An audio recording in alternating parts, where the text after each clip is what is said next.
Olympic champion. So how long does that fight last? Listen, my opinion, it's 1 round. There's been some talk about possibly Joshua using Jake Paul as a tune-up to fight you. What are your thoughts on that? I don't know about tune-up. I think Jake Paul knocks him out. Look at that.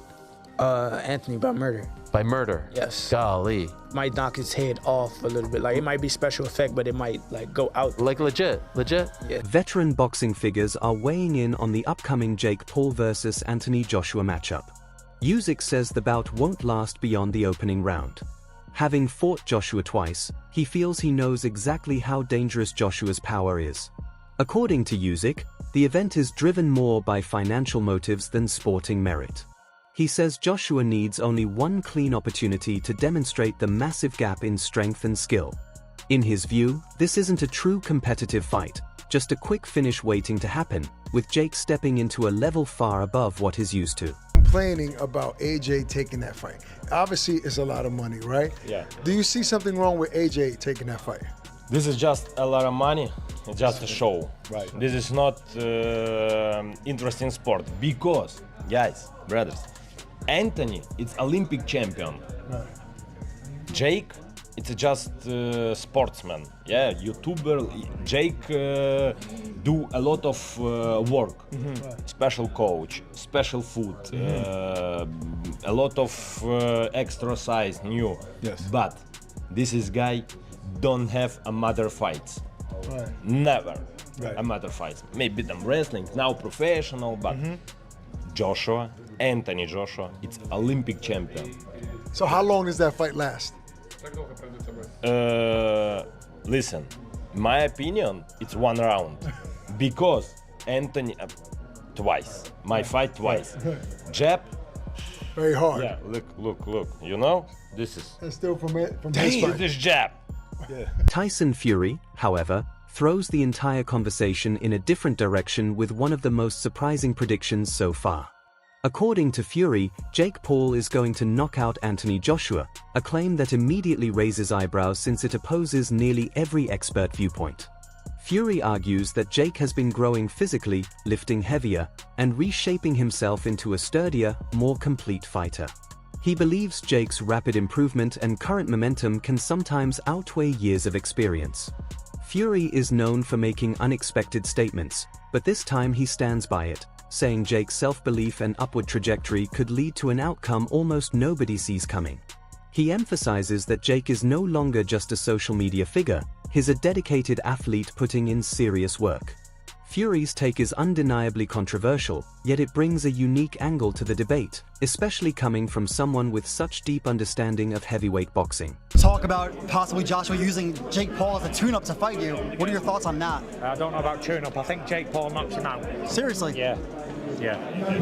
Why so? What impresses you about Jake Paul? I just think Jake Paul would knock AJ out. I think AJ's a spent force, and I think Jake Paul's on the rise. And I like his new heavyweight look. Teddy Atlas looks at the matchup from a tactical angle rather than getting caught up in hype or public emotion. He recognizes the tremendous power Joshua brings into the ring, yet he also stresses that Jake Paul isn't showing up without weapons of his own. Atlas points out that Jake's youth gives him natural advantages, quicker recovery, more energy, and a willingness to take chances that older, more battle-worn fighters may avoid.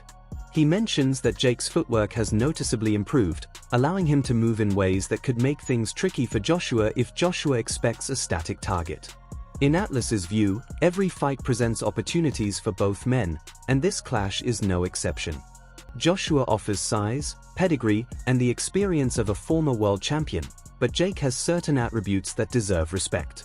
Atlas expands on this by talking about Jake's mindset.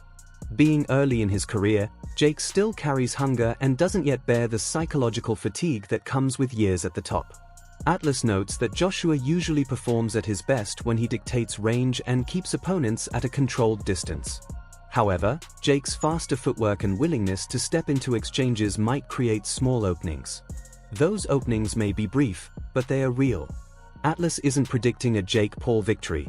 Rather, he's arguing that Jake brings enough tools and motivation to be considered a legitimate threat, not someone who should be overlooked. While we look at all the advantages that Joshua has, let's look at how I look at where maybe Paul has some advantages. He's younger. His feet are a little faster. I know he's not at that level of a fighter. I get it. But his feet are faster. Joshua's feet are not that fast, closing gaps, getting to somebody. To hit him, even if you're better than him, you still got to get to him to hit him.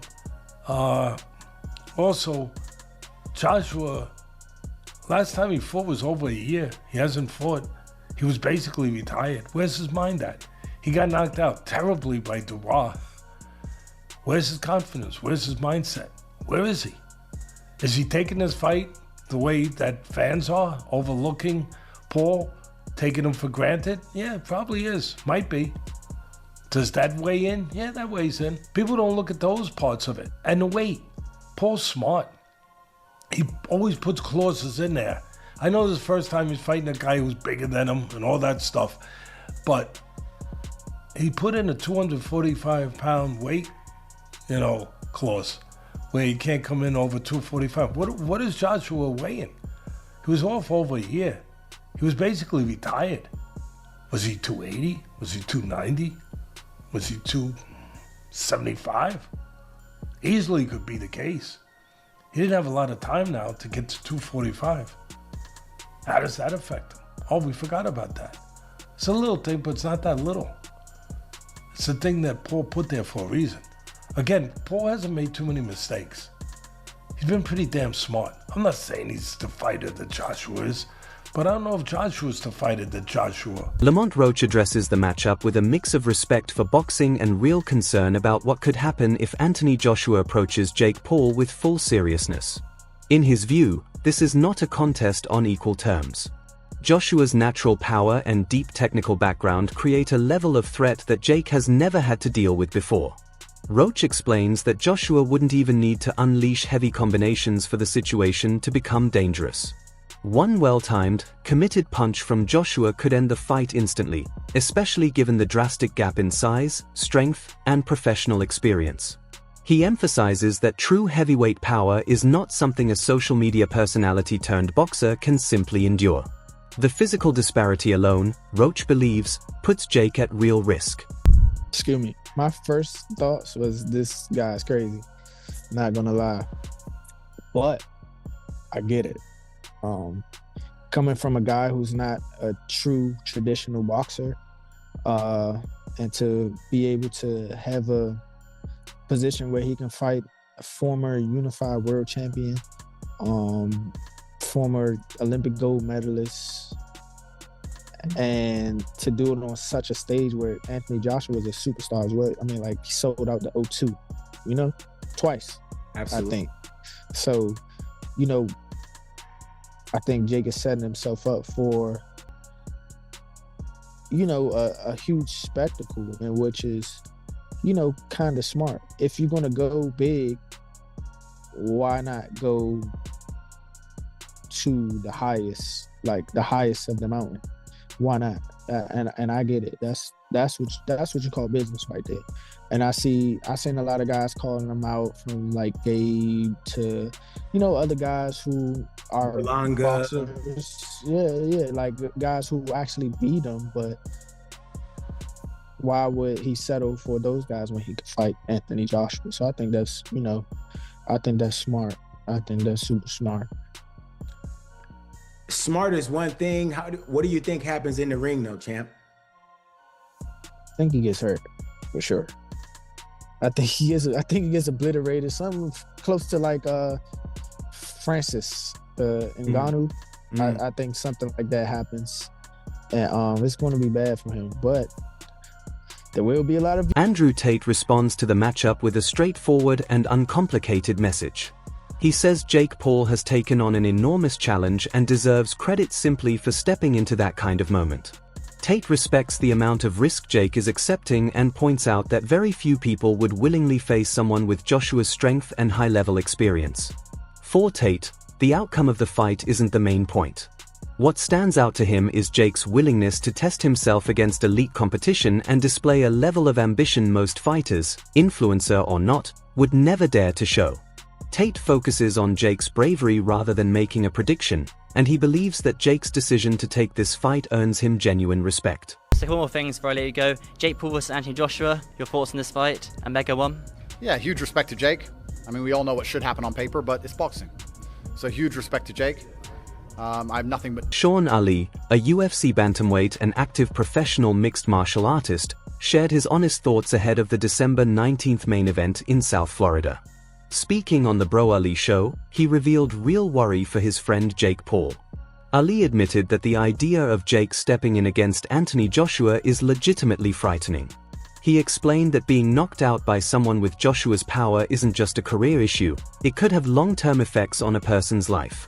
Ali described Jake's decision to face a heavyweight of that level as borderline crazy, highlighting just how serious and dangerous the situation truly is.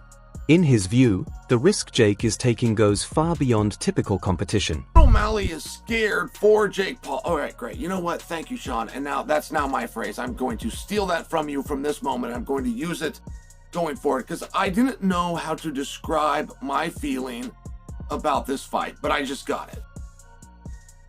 I'm glad I thought of it right after I read Sean O'Malley said it. Sean went on to say, there's certain punches, there's certain knockouts, there's certain concussions, there's certain ass whippings, there's certain beatings that are not equal to others.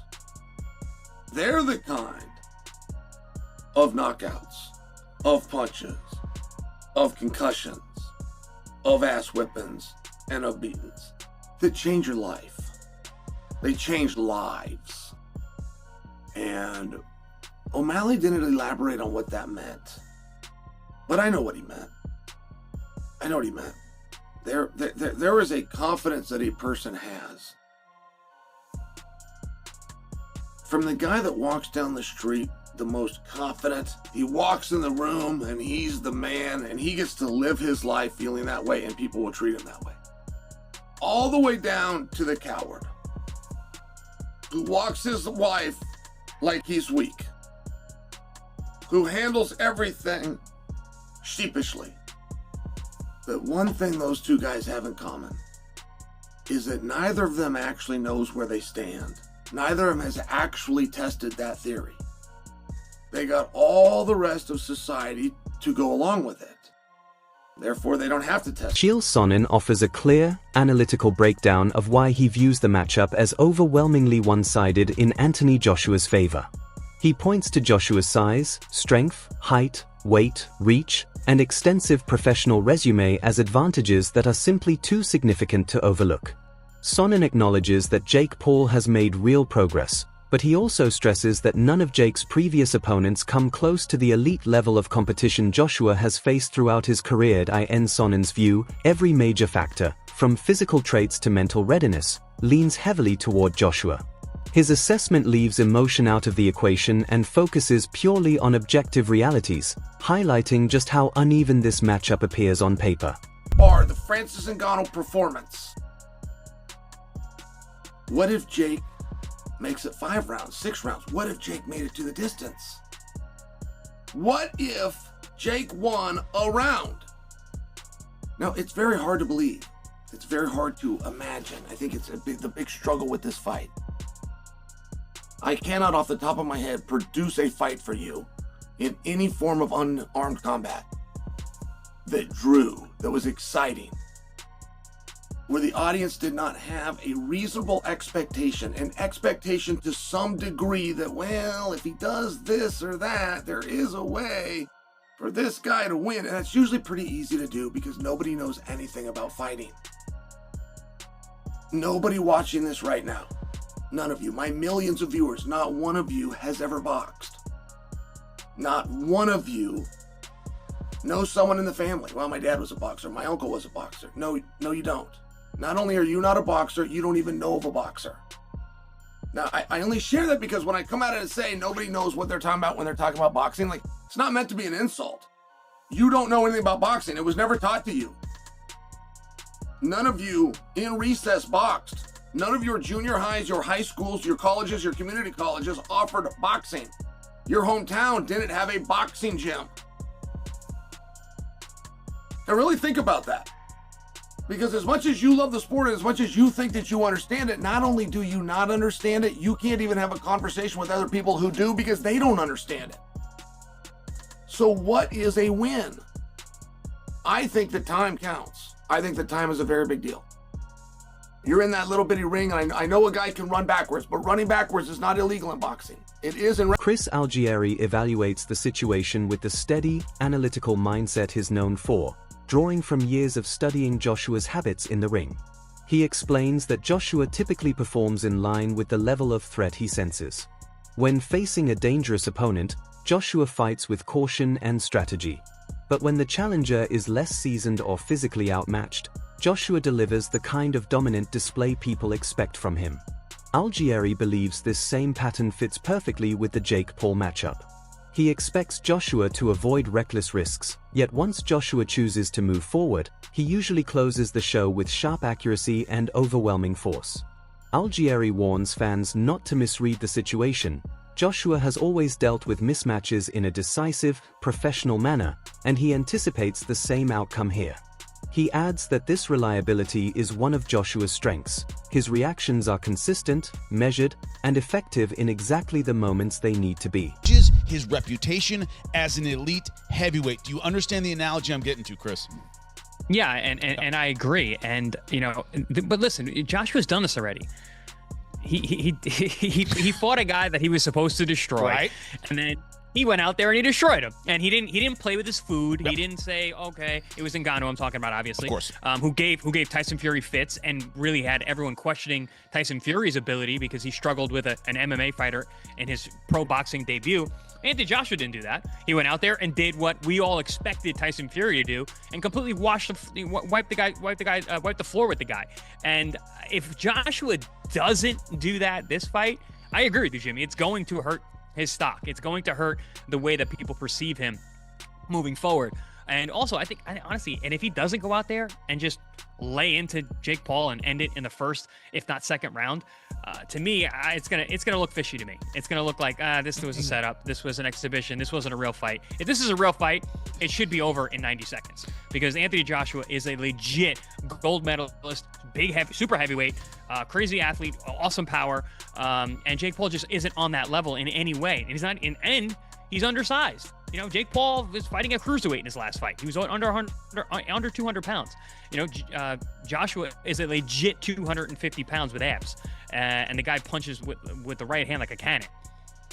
The one advantage Jake Paul has had in previous fights, and we all know people who have worked with him, and they go, he's got natural power. He can hit pretty well for his size. Not elite, right? Not world champion, but he can hit pretty well for his size.